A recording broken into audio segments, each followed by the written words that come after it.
So if you're still sitting there in a space of being bothered, you got right, sis. You've been through a lot. But if you want to move into a space of being unbothered, let's talk about it. I keep trying for you. I gave you all the love I got. Okay, sis. So you guys, I did a video a while ago about, actually did 2 layers, right? So I did a video a few weeks ago. I did the first segment where I did a video about how personality affects perception when we're talking about the bad girls, the loud ones, the messy ones who may experience DV and no one believes them. I then backed it up with a video about different aspects that you may have taken on from your abuser that you may now be using that are affecting your current relationships. And now I want to dive a little bit deeper into reactive abuse and how to control your emotions, because too often we tend to react after months and years of things, rightfully so. And it comes at a time where we're fed up because we're now speaking out. And as we speak out about our situation and we allow this reactive abuse to happen and we cannot control our emotions, it tends to muddy our narrative and it tends to support the abuser's narrative a little bit more. And then we have the outsiders commenting and they are now empowering the abuser and you're getting re-abused all over again. I really got to work on these wording for you too, but I'm just going to listen. When they tell me I can't use it, then that's when we'll address it. But until then, we're just going to use the words. So one of the most powerful things you'll do in your healing journey is learn to love self so deeply that you no longer react to people who are committed to misunderstanding you.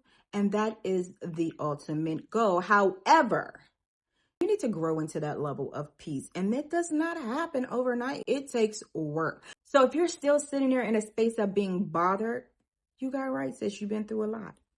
But if you want to move into a space of being unbothered, let's talk about it. We're going to fake it till we make it. You know what I'm saying? So let's be real. It's going to take some work.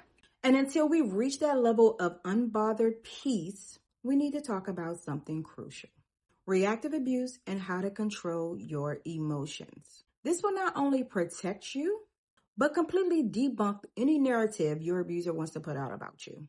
So if you found yourself reacting to the abuse in a manner that has now made you look like the problem, let's talk about it. Reactive abuse happens when an abuser pokes and provokes you so much you eventually explode. You lash out, you yell, maybe even fight back because, hello, how much can one take? And let's not forget, you have a high obligation to protect yourself. But we want to do this smarter. We really got to outsmart someone who was very manipulative at the gate. The messed up part about it is they get exactly what they want. They get to sit back, play the victim, and tell the world, see, I told you she was crazy. Meanwhile, no one saw the hours, the days, or even the years of abuse. It's a setup, and too often we fall for it. This is why I'm doing this video. So let's talk about why reactive abuse is dangerous. Number one, it's dangerous because it flips the script. Now you look like the abuser, and they look innocent. Number two, it can have legal consequences. If things get physical, they're coming to get you, sis. Sometimes, even if you just hit back. If your hit back was worse than his original, and now he has all these marks and you don't, it's going to be your evidence in both of you guys' story. Last but not least, it fuels their control. The more they can get you to react, the more power they feel. It's like a game. Your emotion are the pieces, and your life is the game board. This is chess, not checkers, sis. So this is why this video is very important, because it's going to teach you how to be a little bit more strategic about how you move and a little less emotional. So here's the truth. The truth is, you don't owe anyone any reaction. Learning to control your emotions is not a weakness. It is a strategy. Not responding is not a weakness. It is a strategy. Gray rock is a strategy. No contact is a strategy. It's self-protection. And most importantly, it's how you're going to win. So here's what you need to do. Number one, pause before reacting. Before you respond, take a deep breath. Take 5 if you need. Do 10 minutes of breath work, because who's putting a timer on you? Ask yourself, will this hurt or help me? When I tell you to this day, even in a dating field, I am still deleting paragraphs, y'all. I will start and be like, no. Does it need this response? And is this response going to give me what I need? Or is it just going to make me look like an emotional woman? Because I am. Like, women are emotional. Own that, sis. Own that women are emotional. But we also are smart as fuck. So with that being said, these men are moving much more logically than we are. We're going to have to be more intentional about controlling our emotions if we want to be competitive in this game of life with them. We want to say it's not a competition, but you're watching this video because you've lost time and time again. And so have I, which is why I'm telling you guys. So again, will this help me or hurt me? And if the answer is it's going to hurt you, disengage. Number 2, recognize the pattern. The next time they try to text and bait you, remind yourself, this is a trap. When you see it for what it is, then you're able to resist it. I'm going to give you guys a quick story time. So my abusive relationship, I'll say I've been out of it for about 7 years, y'all.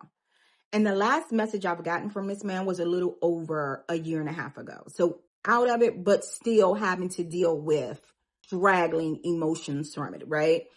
And in the beginning, when I first separated from this said person, I continue to respond because he had helped me raise my kids. So I didn't really want a cold turkey, cut him out of the kids' life. But it was a constant bait. At some point in time, I realized this man just keeps baiting me in with questions about the kids that always turns into him verbally assaulting me. So I had to just not respond. I had to really disengage, recognize the pattern that it's always going to be bait with him, and just not respond and cut it off at the head. So you have to recognize the pattern, sis. If you notice every time you engage, and this is why I said, if you're dealing with a co-parenting situation, thankfully for me, he was not the biological father of the kids. So I was able to separate that. But if you have to deal with a baby daddy and you have to co-parent, gray rock him. Don't give him nothing. A lot of times these abusers thrive off you getting worked up. Next, emotionally detach. Stop giving access to your emotions. If you can't go gray rock, which by now, if you haven't understood what gray rock is, let me give it to you. It is basically, y'all know gray rock is very dull, just sits there, do nothing. It is emotionless. That is what gray rocking is. Sticking to the facts, responding with very clear and concise responses, lacking any emotion. Ultimately, gray rock will aid the abuser into losing interest because they're no longer triggering you. Document everything, especially if you're co-parenting. Document everything, because there is one thing for sure and two things for certain. The justice system will try to make you stay connected to your abuser if kids are involved and they're not being abused. It's what they do. They still need work in that area. So if you are co-parent, even if you're not, but if you're a co-parent especially, document everything. If they're provoking you in text, email, or in person, document it.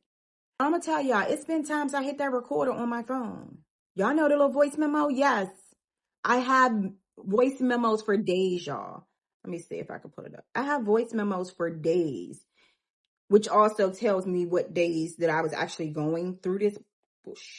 2025, 2000, do y'all see that?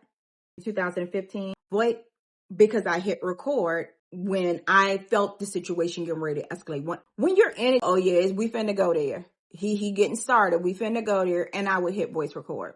And even when I was gray rocking him with my phone in hand and voice recording, things still escalated. So it's not a guarantee, but it is a means to protect yourself and to give them nothing. They want you to respond so they can then talk about how bad you are. Then it becomes your say against his. Give them nothing. Keep receipts, because when you stay calm and they don't, guess who looks unstable? Not you. Last but not least, walk away like a queen, bitch. Listen. If I can't do nothing, because I'm not going to sit here and say I can always detect an abuser. I would never end up in a situation like that. I can't say that, right? Because all it takes is one time. This man could show up and be quite fine for months. And then that one day he showed me who he really is. And now I have had that experience again.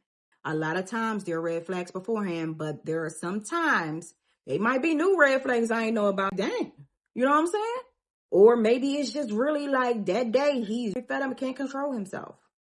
Whatever it is. I cannot say I won't end up in a situation, but what I can tell you is I will walk away expeditiously. T.I. Okay? immediately. And I'm gonna be honest with you, it probably doesn't even take delay hands. If the man talks to me crazy, I'm out. I am complete. I already know what's coming. So be the walk away queen. And in order to get to that place, you have to do the inner work so that you love yourself tremendously to the point where you know your worth plus tax, bitch. It's a powerful move you can make, removing yourself from a situation without giving them what they want. Nothing is more frustrating to an abuser than a person they can no longer get control of, a person they can no longer affect. One day you're going to wake up and realize their opinion don't matter.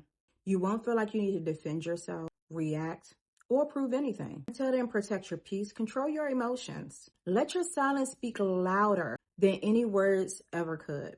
Because when a real glow up happens, that's when you start playing their game entirely. If this video resonated with you, please hit the button so that other girlies can get help too. Because, baby, it's our time.